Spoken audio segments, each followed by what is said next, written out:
I'm Paige Steers of Jones Lang LaSalle, and we are bringing you the inside scoop here at Greenbuild in Chicago. I am joined by Olga Stein, who is an environmental scientist at the EPA. And Olga, you've had a lot of experience really working with governments and really helping to apply change in this industry. What do you think is really the one lasting effect that the government can have on really pushing this through for our industry?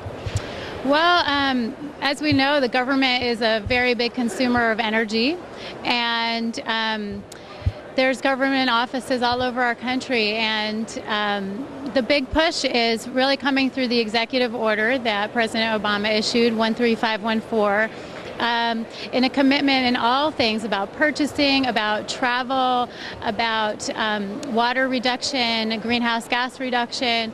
So that's going to make a big impact, and hopefully the government begins to be the leader rather than industry, and industry follows behind. Well, that's great, and I know that the EPA certainly does a lot for embracing change too. So are there any major initiatives that you're working on right now, Olga, that really has to do with EPA issues? Well, I personally work for the Office of Inspector General, and we do know that the agency is working on, at the forefront is this executive order, which is very comprehensive and has a lot of environmental implications. So that's the main focus of the agency right now. It's very current, and it's happening as we speak. It couldn't be more timely, right? Well, I know that the building industry likes some of the great changes that are happening and the regulation improvements, because of course it's going to really usher in change on all kinds of buildings. But, you know, where does that public sector and private sector really meet to make the most impact?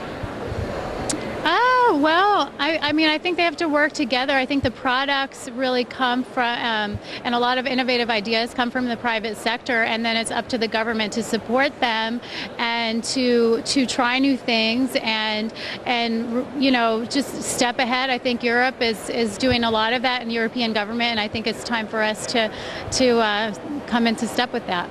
Well, Olga, thanks so much for joining us. It's nice to hear your perspective on the intersection between the public and private sector. Stay tuned. We'll be bringing you more insights here at Greenbuild.